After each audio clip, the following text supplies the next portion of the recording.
안녕하세요. 6월 19일 날마다 주께로 말씀 묵상 보도록 하겠습니다. 오늘 본문은 창세기 1장 1절부터 13절 말씀입니다.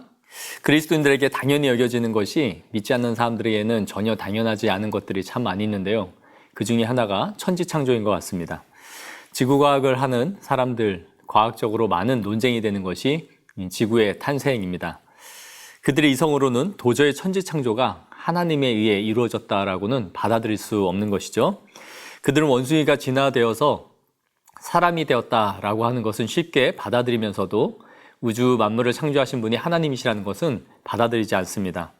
이렇게 완벽한 우주가 어떻게 생겼는가 하는 것에 대해서 그들은 운석이 충돌과 같은 빅뱅 이론을 쉽게 받아들입니다. 최고의 석학자들이라고 하는 사람들, 우주에 로켓을 쏘고 또 태양과 지구 사이의 거리를 재고 이런 첨단 과학의 시대를 살아가고 있는 오늘날에서도 우주의 탄생에 대해서만큼은 과학에 있어서 이론화되지 않은 가설에 의존하여 받아들이고 그것을 종교처럼 믿는 그런 시대인 것 같습니다. 그리고 그들은 성경에 있는 이러한 천지창조를 마치 설화와 같이 지어낸 이야기쯤으로 생각하는 것이죠. 오늘 우리 관찰 질문을 보면서 살펴보도록 하겠습니다. 관찰 질문 1번을 보시면 태초에 천지를 창조하신 분이 누구이신가 묻고 있는데요. 1절에 태초에 하나님이 천지를 창조하시니라 라고 말씀합니다. 우리가 성경을 읽겠다고 연초에 성경을 피게 되면 모두 이 말씀을 접하게 되죠. 이 구절을 접하게 될 때면 저는 하나님의 장엄함을 느끼게 합니다. 하나님은 내가 어떻게 어떤 방식으로 이렇게 저렇게 천지를 창조하셨다라고 말씀하시지 않습니다. 자신을 명확하게 그냥 한 번에 말씀하세요.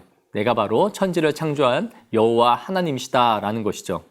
세상은 이것을 풀어내기 위해 말도 되지 않는 수없이 많은 이론들을 쏟아내고 수학적으로 풀어내려고 애를 쓰다가 결국은 가설에 의존하고 있지만 하나님은 하나님이 천지를 창조하셨다라는 단순하고 명료한 말씀으로 시작하고 계시다라는 것이죠. 무엇을 사람들에게 믿게 하려고 설득을 하거나 원리를 어떻게든지 설명해서 사람들이 내가 창조하였다라는 것을 믿게 하시려는 시도가 없습니다. 단순하게 장엄한 선포로 시작하고 있다라는 것이죠. 관찰 질문 2번을 보시겠습니다. 첫째 날에 하나님이 무엇이 있으라고 말씀하셨는지를 묻고 있는데요. 우리 3절에서 5절입니다. 하나님이 이르시되 빛이 있으라 하시니 빛이 있었고 빛이 하나님이 보시기에 좋았더라. 하나님이 빛과 어둠을 나누사 하나님이 빛을 낮이라 부르시고 어둠을 밤이라 부르시니라. 저녁이 되고 아침이 되니 이는 첫째 날이니라 라고 말씀합니다. 하나님이 빛을 만드셨고 빛과 어둠을 통해 낮과 밤이 나뉘어졌음을 말씀해 주고 있습니다. 태초에 빛이 있을 때를 한번 생각해 보십시오. 흑암과 공허와 어둠이 가득했던 이 세상에 한 줄기 빛이 비칠 때의 그 장엄함은 어땠을까요? 많은 사람들이 연초가 되면 해가 떠오르는 해돋이를 보겠다고 정동진으로 떠나는 것을 보게 되죠. 빨갛게 떠오르는 태양을 보면 많은 감격이 있는 것 같습니다. 그런데 태초에 빛이 생겼을 때 없던 그 빛이 최초로 생겼을 때의 그 장엄함은 대단했을 것 같습니다. 관찰 질문 3번을 보시겠습니다. 하나님께서 천하의 물을 한 곳에 모으셔서 땅과 바다를 만드시고 보실 때 어떠하셨는지를 묻고 있는데요. 10절에 하나님이 묻을 땅이라 부르시고 모인 물을 바다라 부르시니 하나님이 보시기에 좋았더라 라고 말씀하세요. 하나님이 바다와 땅을 나누시고 땅이 채소와 풀과 열매 맺는 각종 나무들을 창조하신 사역을 기록하고 있습니다. 여기서 특징은 하나님이 보시기에 좋았더라라는 이 말씀을 반복적으로 사용하고 있다라는 것입니다. 우리가 잘 들어봤을 법한 토브라는 단어인데요. 좋다라는 말입니다. 이 단어를 반복하여 계속 사용하고 있음을 보여줍니다. 이것은 태초에 만드신 이 창조 세계가 하나님 보시기에도 얼마나 아름답고 좋았는지를 보여주는 표현입니다.